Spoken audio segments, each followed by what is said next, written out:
Hi guys, and welcome back to my Mazda RX-8 channel. My name is Serge, and in today's video, it is the third day of ownership of this Mazda RX-8. Here I am trying to start my Mazda RX-8. Well, hope you guys wish me some luck. Sorry for the long video. I'm going to attempt to do a procedure where I have to pull the spark plugs out, put some oil inside, and hopefully it lubricates it, and hopefully it starts. Wish me luck, guys. Enjoy the video. Hi guys, I just came back home and I have no patience. I had to come out here and try to start my car again, but I want to spare you all the details and you know, like removing a wheel and stuff. And went ahead and got to the spark plugs. I pulled the very top one out. My plan is to pull one more out that's back there, trailing. So, haven't seen it yet, just pulled it out. By the way, to pull it out, guys, you need like a 13/16 tool. This came from Harbor Tool and Freight. It's specifically designed for pulling out spark plugs. There's rubber inside. This will keep you from breaking your spark plugs. So if you don't get anything from this video, then try not to break it. So it looks like this was a trailing plug that was in there. So looking at it, this does seem like a new spark plug, but it's got some buildup on it, you know, ever so slightly. I mean, this does look like a Razor Iridium type of, yeah, this is IR right here, Laser Iridium or Iridium. Anyways, this is a trailing, which is a good sign. It does look kind of fresh. I mean, look, 2 years fresh, but it looks most like it's bent a little bit. I don't know, maybe that's just how it feels in the hand. I'm gonna go ahead and pull out another one, and what I want to do is spray some oil inside, put this thing back, and see if I could get it to start, you know, with some oil inside. All right guys, I just now pulled out one more. Haven't seen it yet. Yeah, Laser Iridium, well, IR looks like Iridium, maybe it's like that. Trailing, so at least it's in the right spot, but you could see kind of like how it got rusted. I'm not sure why would it be rusted like this and just sitting there for 2 years. Right there, you could kind of see there's some buildup inside. Anyways guys, that is that. I mean, I'm not a spark plugs expert, but this seems to be fairly clean, you know, to me. Like, it's not like brown or buildup and stuff like that. This just seems like something that was installed and just sitting there for 2 years. Got some rust on it, but this is a top plug and having rust on it. So imagine the two lower trailing ones was out, so some rust possibly went and got built up, like on the probably like apex seals or at least the walls. But I'm not sure, guys. I'm not sure. I don't even know if it's possible to have rust inside of the, you know, these type of engines. Let me know, guys, this in the comments below if you think it is possible to have rust. I just think, you know, normal type of piston engines, if it's been sitting for a while, you know, you'll probably have like low compression or no compression, you know, due to the fact that, you know, cylinders get rusted and pistons get rusted somewhat, depending on what they are, and before you know it, you know, there's no compression. But anyways, I'm gonna spray some oil in there to see what happens. Guys, I don't have like a nice oil can yet. I actually need to buy one.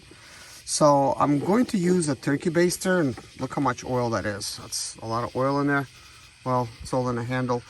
But I'll stick this thing like in there and just give it a good squeeze. Wasn't really planning to do this without no gloves, but you know, here it goes. Let me see if I could get this thing in there. Thing is, because it's not a like one of those oil cans, it's really hard to, you know, to get it down in there.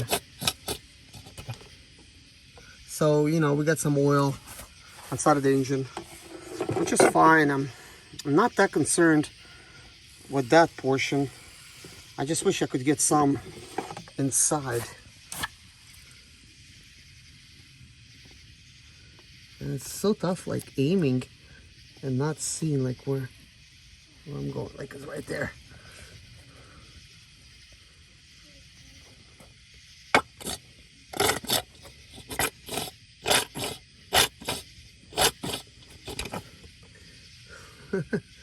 Not sure if most of it is go inside or some of it go inside, but you know, I want to make sure I get a good amount in there. By the way, this is what I used on my Mazda RX-8, the green one that I have, which is an automatic. And believe it or not, guys, this helped get it started. Even though it still had a Brad, you know, crankshaft position sensor, it still started after I did this. And I kind of did first the 2 holes.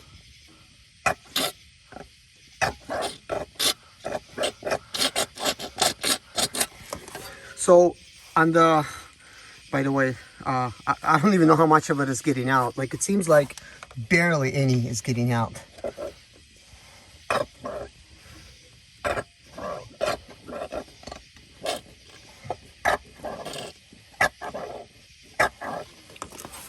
And let's see how much we still got in here.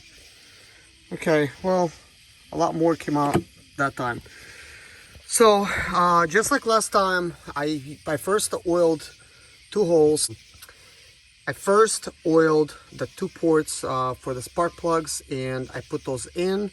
It did not start. Then I oiled the other 2, and then it started and actually threw some flames. So that is the story behind there. But at that point, I still needed to change my crankshaft position sensor, ignition coils, and it still started, which is kind of amazing. But let's see, I guess. I'm going to put the spark plugs in. Next time, you're going to see me trying to start it. So guys, here's the news. Spark plug's been installed. Now it's time for me to start it. Guys, this brings a lot of memories back. I remember that one night I was having so much trouble. I was just trying to start it. It was almost no luck, and then I tried this method and it started. So wish me luck, guys. All right, let's go.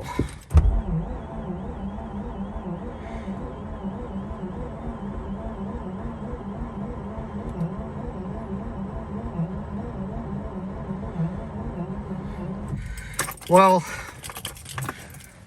what I want to say, guys, I know what some of you guys are saying. That starter is probably garbage. It just spins way too slow, and possibly why things are not starting up. But at the same time, I got nothing hooked up to the battery to really help it. But I haven't really done that much spins with this battery. Most of the starts that I was doing today was with another battery, which is on charge. But what I'm going to do, guys, is I'm going to roll out my 200 amp booster and try it again. Well, guys, I brought the booster out. I just plugged everything up. You could kind of see the handle of it right there. It hadn't had any time to really charge the battery or anything, but this battery was charging overnight. I mean, it might have somewhat died because I was trying to start things, but I still had a jump pack on it, so should have not killed it too bad. But anyways, guys, let's continue.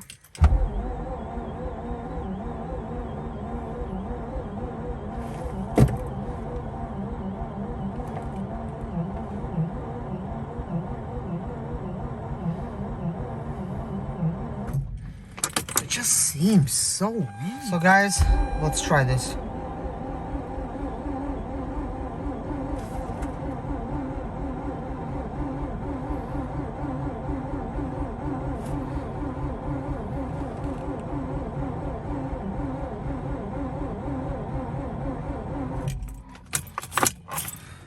So guys, here's what I tried.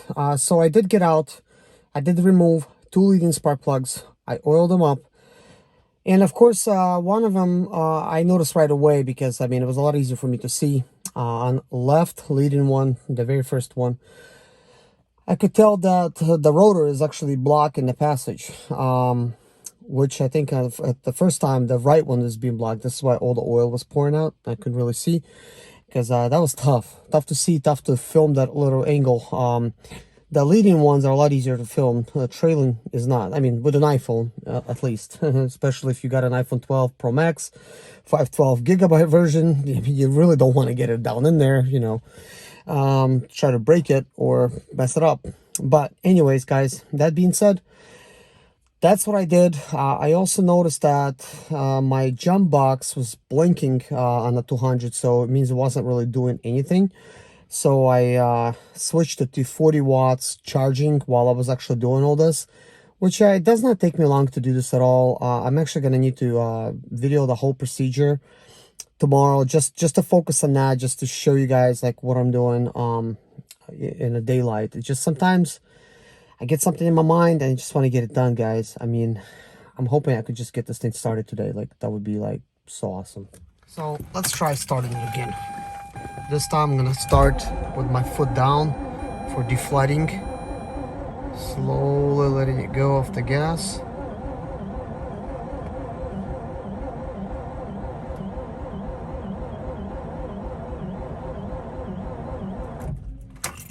It's not really giving me much details if my car's gonna start or not.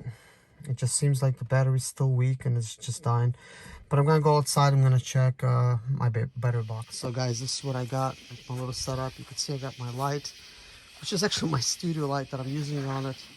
Yeah, it's blinkety blink right now. So I'm gonna go ahead and turn it on, put on 40 watts charge. This is what it looks like right now. Let's see. The wires are hot. Ooh, metal is real hot.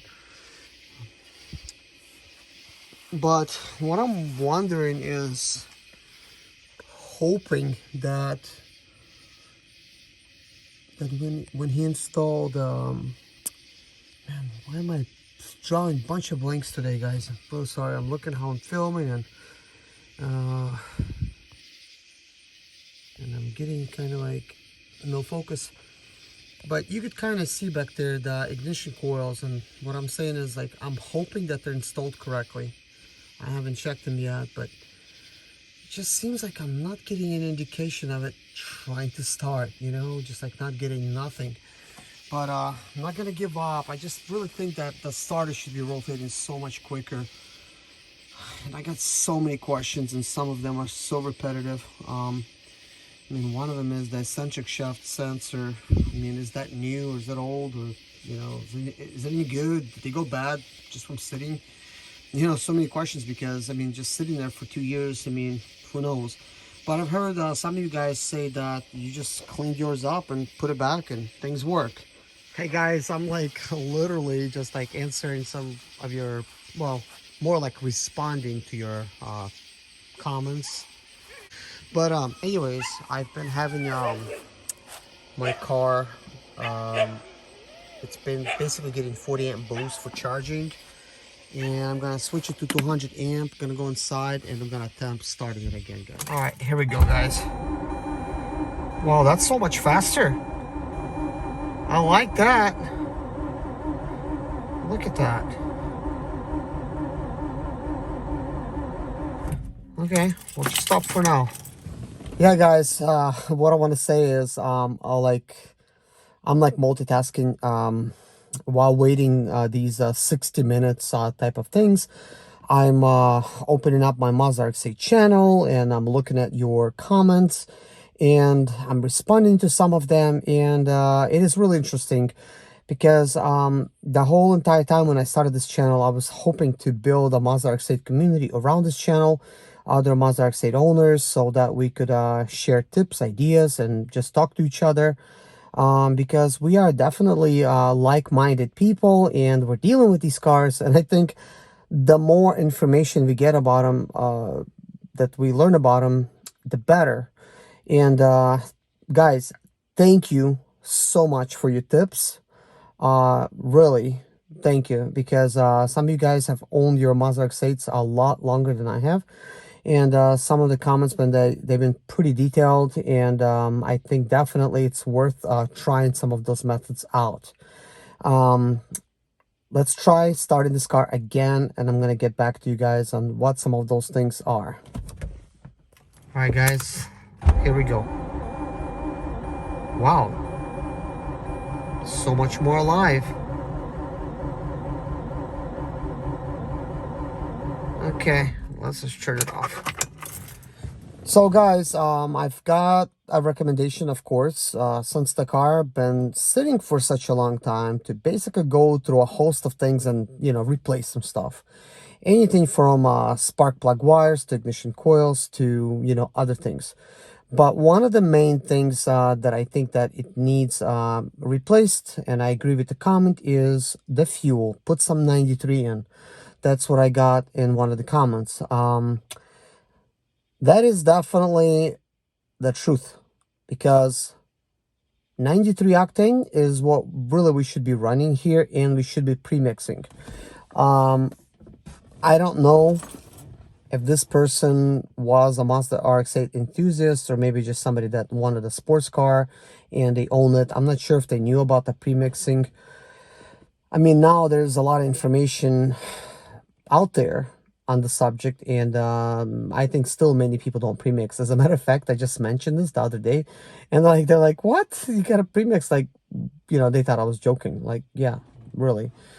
You know, they thought it's a lawnmower engine or something. But yeah. So I think this fuel is old.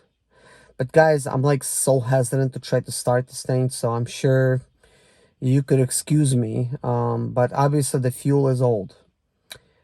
Most likely it's ethanol. Most likely it's causing some unseen damage, because ethanol is kind of a dirty fuel. I mean, if you see what it does to like small engines, to the carburetors, it's pretty crazy. If I cannot get this car started, I think this is the first thing I need to attempt to do, is go ahead and drain the fuel tank completely. Get some 93 octane in there. I'll actually pre-mix that stuff beforehand, because I'm going to be bringing it in jugs. I'll go ahead and pre-mix that stuff. I'll probably add a little bit more of the two-cycle mix than standard. I'll probably put like 1 ounce per gallon, so 5 ounces per each 5-gallon bucket. And I'll probably put like 10 gallons in here, see what happens. And just keep trying to start it. Last time a car wasn't starting, you know, I mean, I put all kinds of stuff in there, anything from premix to fuel, you know, sea foam, and I had some other stuff that was trying to help out. Hey, maybe it helped. I mean, I know it threw some flames after I did that. Maybe that was why I was throwing such big flames. But too bad I was not actually able to record those particular flames, and I didn't even get a chance to see them. But my wife and my kids tell me there were pretty big flames coming out the back. I had my son recording, but he wasn't recording. Like, he had my phone, he was holding it, forgot to hit the record. But anyways, guys, let's try to start this again.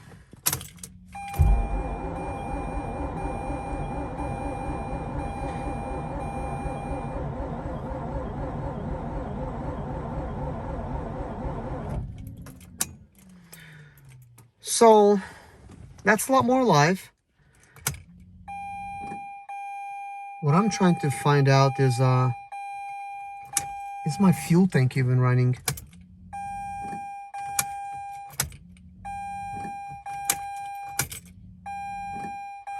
I think that's a fuel tank that I'm hearing,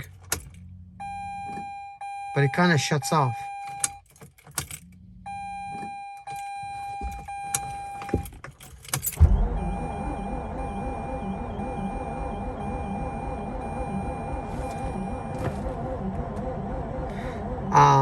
At this point, I decided to just hit the gas and see if I could actually deflood it, if it's flooded, perhaps. I decided to come outside. I checked on the, you know, engine start button. Things were not flashing yet. It was getting a 200 amp boost, but I decided to switch it to 40 just to keep things, you know, a little bit charged. I'm gonna let this car have a little break. I did try deflooding it on the last one. I'm gonna give it about a minute. I'm gonna try to deflood it again. In the meantime, all we could do is wait. All right, guys, here we go.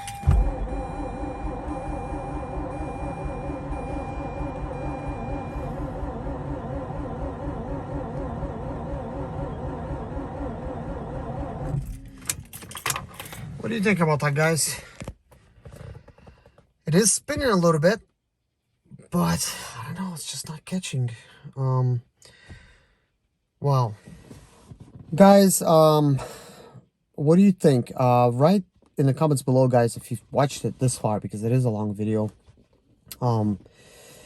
Write to me if you want to see me do a compression test before I attempt to try to get this thing started again, because I think I mean, this is just a second day in. Well, actually this will be the third day in, even though it's in the same day. That's why it's confusing me. But I think man, I'm real sorry, guys. I'm kind of like a little bit out of it, but with the way that the starter is spinning now, I like it. I like what I'm seeing. If I don't get it started, I think checking compression would be something that would be good to do. At least I'm gonna know the condition of the apex seals. I also believe that the reason it's spinning this fast now is because it did get some lubrication from the oil that I put in. So here's what I'm gonna try to do now, guys. I'm gonna try to start it with the gas pedal depressed at the same time, so I'm kind of like deflating it, and I'm gonna try to use the method where I'm releasing it slowly, the accelerator pedal. So let's see if that works. All right, so got my feet where they're supposed to be. So let's see, at 10 seconds I'm gonna start releasing it. I don't see a difference. I'm just pumping it now. That's way too much. Let's just let it rest. Guys, I know it's a lot better than it was before. At least it's spinning somewhat livelier. I can't help but think that, you know, the reason it was spinning kind of slow is because it's just been sitting for a while, and things were not getting lubricated like they're supposed to. I do also agree with the comment where it does need an oil change. I mean, it's been sitting for a while, so it's definitely due for an oil change. Yeah, and I think all the stuff is gonna definitely matter. I definitely need to look at the ignition coils, and probably have to do like a test and see where they test that, see if they're any good. But I'm thinking like still though, like, I mean, shouldn't it like try to fire at least a little bit, like just get something, like, you know, some kind of catchy, but just nothing's happening. Like, it just seems like it's just nothing. I mean, I think I could put a little bit more oil into each cylinder, like now that it's spinning faster, and see what happens. I really don't feel like doing that at this point. I do think that it's better to come back and try to do this the next day. And I also feel that next time I'm removing the spark plugs, it should be for me actually checking the compression. I know I've been promising to do a compression test on my automatic, but since I got it started, it felt like, I mean, like, you know, like, why do that extra task if you don't have to? And I felt kind of bad that I didn't do it, but I wasn't having any more issues out of the Mazda RX-8 not starting, because I got them all resolved, and all the videos are here on this channel. It's pretty well documented. I mean, you know, it's not entertaining type of videos if you're not a Mazda RX-8 owner, but I think that if you are,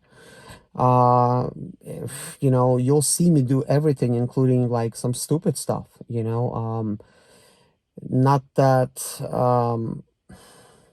I knew what to do anyway better, but some of the things that I did was definitely silly, and you know, but in the end, it all worked out. But the problem I have now with my automatic Mazda RX-8 is that well, it had a leak of radiator, and I already replaced it, and just like yesterday, well, actually today, I had a package arrived. It is my aftermarket transmission cooler, because I need to install that, because this radiator does not have transmission cooler lines. So I'm gonna have to install one, and I've been thinking a lot about it. There's a video that I'm gonna put out, and in that video I say, you know, like, I'm thinking about where I'm gonna put the that transmission cooler. But what I'm gonna end up doing, I think, is I'm gonna try to place it right where the condenser is. That way, when the fan engages, it can actually cool the you know, the transmission radiator as well. So, but anyways, guys, let's try getting this thing started again. This time I'm just like slowly pumping the gas. It's not as alive as it was before. And I think we're done. So guys, I think at this point, it's pretty much going to be the same thing, you know, just pretty much the same, with me trying to start it until I look at some of those other things that I needed to do. So I'm going to call it a day or a night. I made 2 of these videos on the same day. Here's what I'm going to do. I'm going to stick that battery on charger, and I'm going to leave it overnight. So I'll come back to a fully charged battery. And I mean, I think this battery is not dead, but you know, I'll let this Mazda RX-8 sit. Maybe with some luck, because it's going to be sitting, maybe I'll come back tomorrow and I'll put everything up fresh, battery and all, and give it 200 amps, and I'll get in there and I'll just get this thing started. This can definitely happen. As a matter of fact, that actually is what happened. Things was just like sitting, and then I just decided that night to come out and just get this thing started. And actually, it was a cool night, and things did fire up, and which kind of led me to believe that, hey, it wasn't starting in hot, because actually that was the issues that I was having. It was not starting in hot, but it did start in cold. So I'm thinking, with me, you know, cranking this engine over and stuff like too many times, you know, if this crankshaft position sensor sensing that it is hot, maybe it's also not going to start. It's just going to be pretty much spinning, like nothing. That being said, I have a crankshaft position sensor on its way, which is eccentric position sensor. To those of you guys that's new to the terminology of the Mazda RX-8, which I couldn't even say it in the beginning because I never heard of that word before. But that being said, guys, I'll still be able to replace that eccentric position sensor. And tomorrow, if my Mazda RX-8 will not start, I will do a compression test. After I do the compression test, if things test okay, I guess, even if they're not, I'm gonna still continue.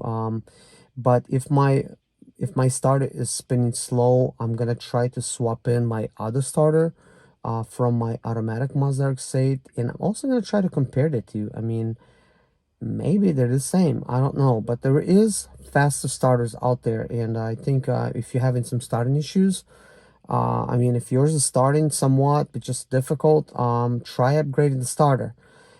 But that being said, I really don't know which one to get. So if you know of a faster starter, please link it up in the description below, or tell me the brand name or whatever, like at least like what it needs to be for it to be a faster starter.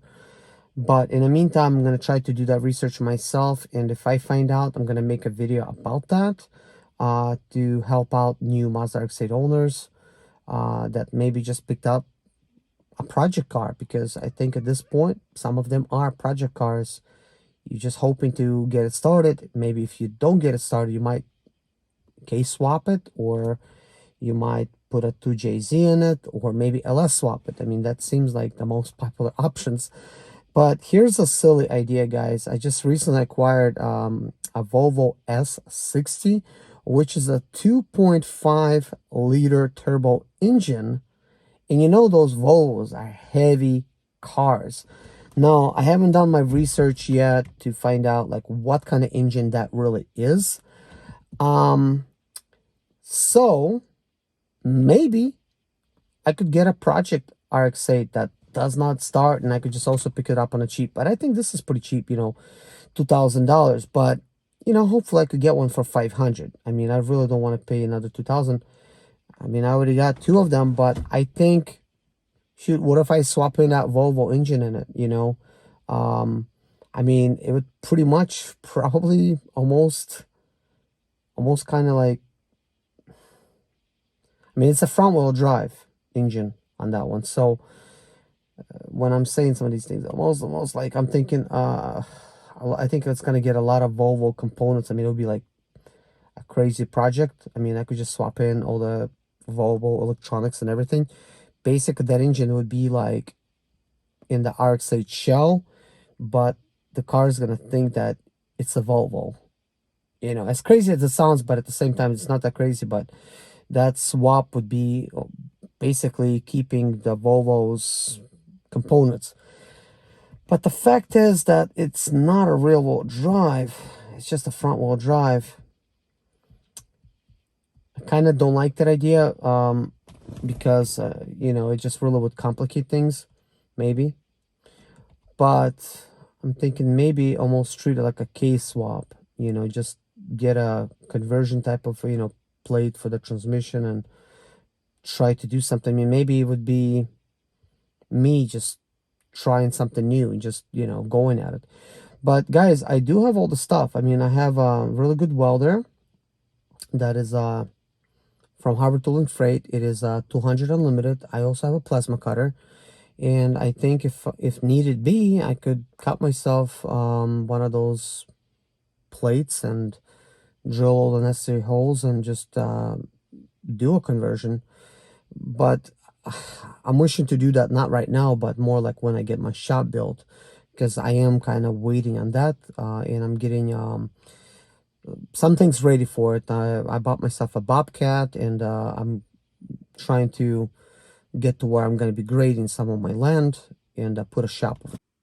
Guys, it's 3 a.m. in the morning, and I kind of figured, you know what? I'm going to give this one more try.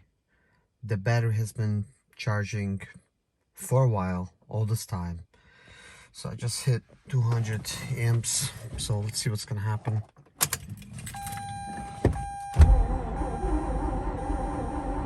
Wow. That was pretty good. Felt like it wanted to start.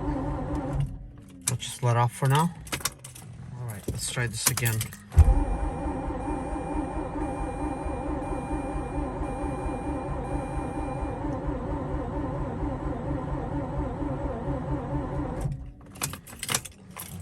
And let's try this again.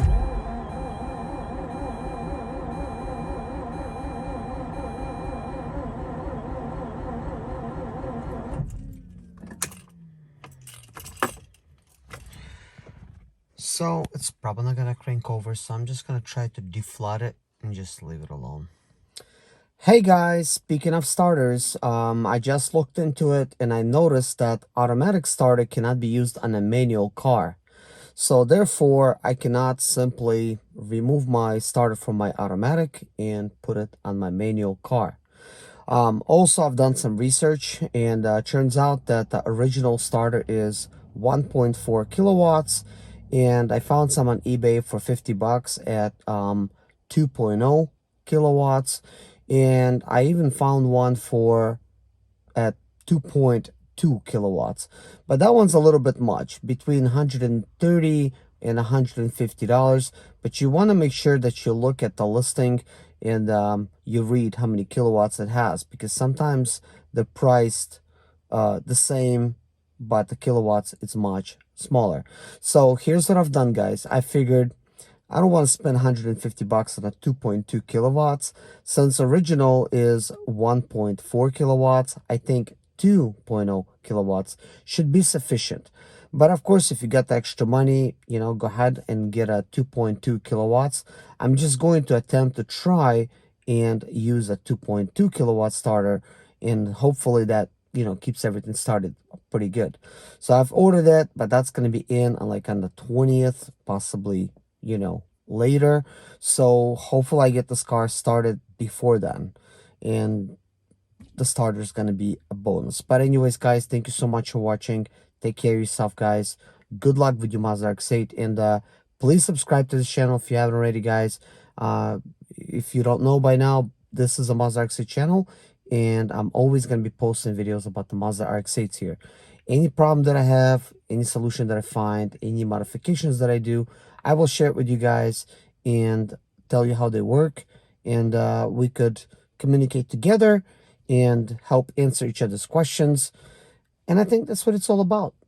Mazda RX-8 community, guys. Welcome, and thank you, and see you guys in the next video.